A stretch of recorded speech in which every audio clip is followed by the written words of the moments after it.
Hello, everyone. I'm here with Lei Wei Lim, or William, with Baker Hughes in Singapore. William is the HSE leader for Baker Hughes based out of Singapore and serves on the Drops Asia Steering Committee. He was scheduled to present during the last webinar on drops inspections on the 11th of August, but due to issues with Teams meeting software, he was unable to log in. So as not to waste his preparations as well as benefit from his knowledge, we decided to record his presentation and make it available on our YouTube channel. Because this is not live, you would not be able to ask direct questions, but underneath there's a comment section. If you leave your questions there, we'll be able to come back to it and answer your questions from time to time. Please welcome William. Hi, good afternoon. Good morning, everyone. Thanks, Joachim. Right, so let me very quickly go to share my screen. So thanks for giving me the opportunity to present what we do in Baker Hughes when it comes to inspecting for drops. Very quickly, let me go to the talking about supply chain management in drops focus. This is really a high level of what we do over here when we engage with supply chain and our contractors. You can see that from pre-qualifications, a series of things that we do, and then we audit them. We make sure that we have plans of working with contractors who work with us. And then, of course, we spend a lot of time to make sure that we learn and improve from the experience that we have when working together. But what we're going to do today is really to focus on site verification. In Baker Hughes, what we do typically when we ensure that the jobs that we are expecting to do or we plan to do is executed according to what we have planned for. So very quick, so I'm putting out one of the examples that we have in Baker Hughes. What we do normally is we have a jobs picture book for the various type of jobs that we do that has a jobs relationship. And in this case, we pick up an example from wireline, which is one of the product line that we have, and we created a series of picture book, and this is the extract from it. And in the picture book, what we have is examples of what are the things to be inspected. For example, I picked up this one called, which is the top sheaves wheel. What we have is having the picture book together with the instruction of what to be inspected. And this picture book is given out to all the employees who are in the particular job and to contractors who do the job for us in this particular product. So what we do is we put out there and we put points and you say what must be inspected, such as it has to be certified, the hanger and the nuts must be secured with pin, and the door must be secured with pin, the cleavers pinned, secured with nappy clean. So there are some details over there, and accompanied with the words and the requirements are the pictures of the particular parts or components that have to be inspected. So this is one of those example, which is a component of that has to be conducted. Inside the picture book, there could be more common stuff like the tool basket. So we put in the pictures of the tool basket, and we stated there what are the things to be inspected. So make sure that, for example, in this case of tool basket, we make sure that there is a validity of certificate. And we said that it has to be inspected. Inspection has to be done every 6 months. We ask people to check the color coding. We ask people to check the checkers, the bolts, the pins properly secured. The holes for forklift are free from debris. And also all tools in the tool basket are properly secured. So these are all the assurance and verification. These are the requirements before we perform the job. Now, so back to what I mentioned earlier, how do we make sure that we are auditing in today's situation where we are in the COVID situation, where we can't probably freely visit all the sites now, especially in some countries whereby we have some restrictions. We try to maintain social distancing, and we try to arrange a job in such a way that we can do it remotely.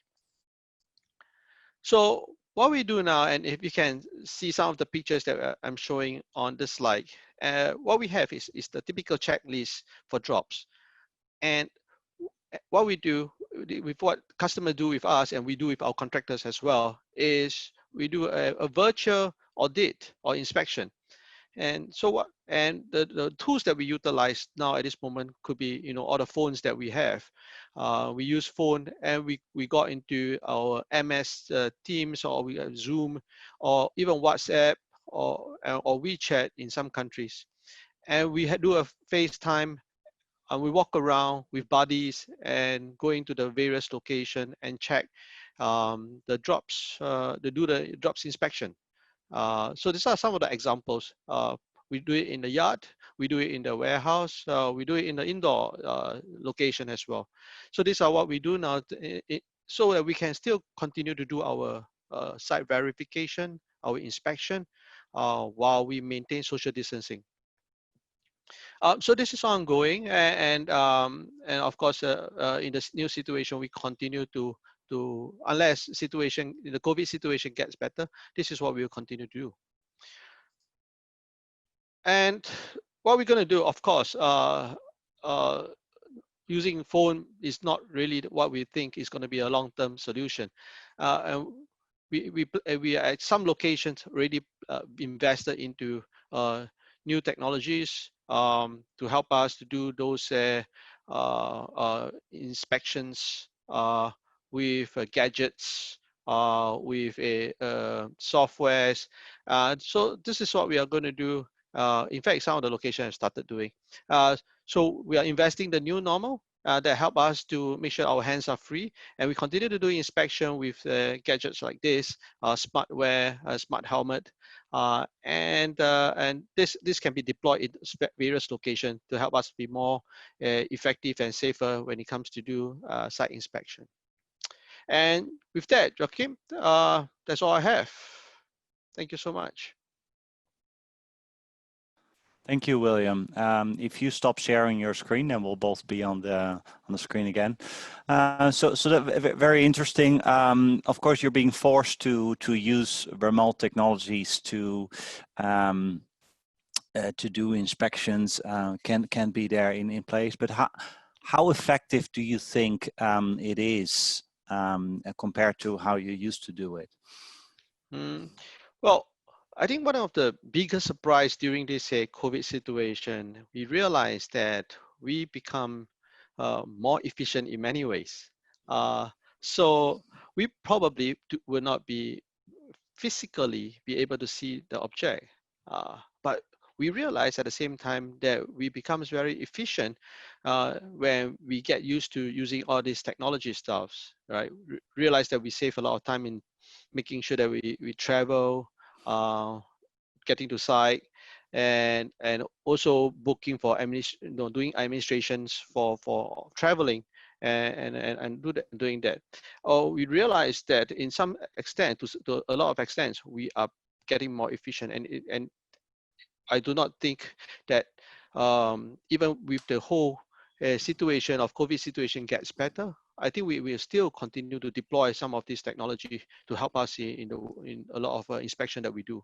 So very likely we're going to continue with using this remote inspection as well.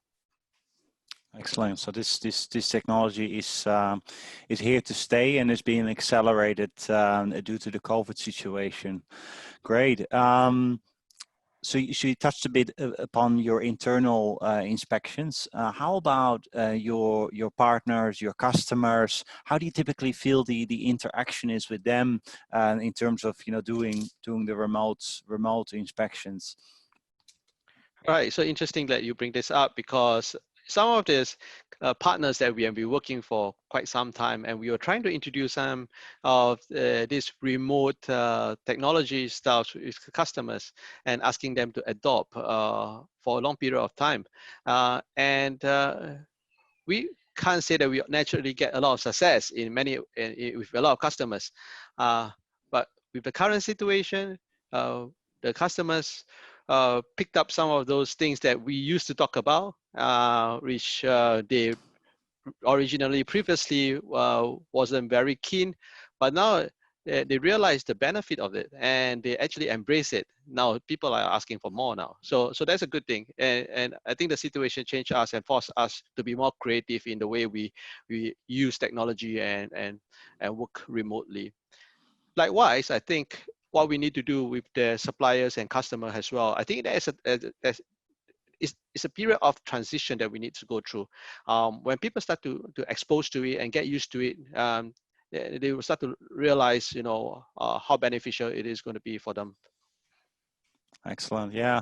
So I guess, there's always those blockers in organizations that, think the old way is better, but I guess now they have no choice but to embrace the new technology.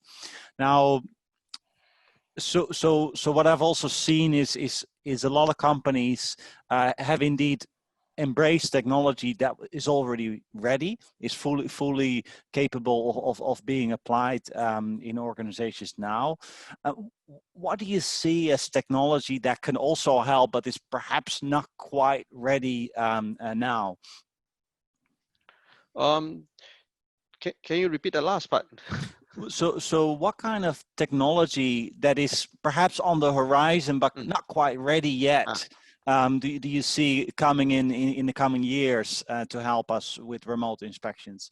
okay, so good that yep, good that you asked that question. We have been talking about virtual reality, and we talk about you know uh, AI and to a lot of extent, and it is really a very big topic to talk about. But increasingly, I'm getting exposed to such technologies. Virtual reality. I have a lot of some of this communication with vendor talking about how can we bring training to indoor. Some of those outdoor training that we've always or body training or on-job training that was traditionally done today can be accomplished indoor with VR. So that's a possibilities. I think it is something that we will continue to explore. I think there are room for enhancing and expediting this area, and help us to be more efficient again in training. AI as well. My company did really explore a lot in digital transformation, and it is something that we're going to embrace. It's something that we're going to learn along the way. And the more we explore, the more we understand, and see how it can be deployed into our not only our production and operation, but in HS in safety as well. Excellent. So if you I'm not sure to what extent Baker Hughes uses external parties to assist in the whole process of inspection. But what if you do? What kind of things would you expect? How would you expect them to develop during this crisis? And then what kind of technologies would you expect them to adopt to make it to make things easier for you, make things better, and for them, yeah. How to say do their business better. I think at this moment we know that travel, of course, is and the way Baker Hughes has operating now is we definitely has cut a lot of travel. One of those things is to make sure that we ensure our employees are safe, and we don't want to expose them to unnecessary risk when it comes to traveling. And if we can, we will not travel. Yeah. And what we and the part that we hope that the vendor can kind of bring us not only um, uh, not only in training and inspection, but we also hope that whatever introduced to us can have a certain level of a, uh, a wide uh, acceptance across the industry as well. So it will be beneficial if the industry as a whole and a few partners adopt the same type of technology or tools that we're going to use, or standardization that we're going to use. That is going to be more helpful. And now, if we're going to be embarking on maybe certain the equipment or tools or tech that we're going to use, and if it's only by ourselves, we find it very difficult. Of course, there'll be some challenges in trying to make sure that we do it with a lot of partners. So I think what is good is, as an industry or even a few partners who's working together closely can be using something similar and standardized, and that will be helpful. And that of course, implementation will be a lot easier. Excellent. Yeah. And perhaps as a Drops Asia steering committee, we can play a small role in kind of facilitating that. Well, thank you very much, William. I could ask a lot more questions, but what I would like to suggest is anyone who has questions for William, this is on the YouTube channel. At the bottom, there's a comment section. Place your questions there. If you like this video, put the thumbs up and follow this channel. We will be putting more recordings here in the future. Yeah, thanks again, William. Thanks for the time, Joachim.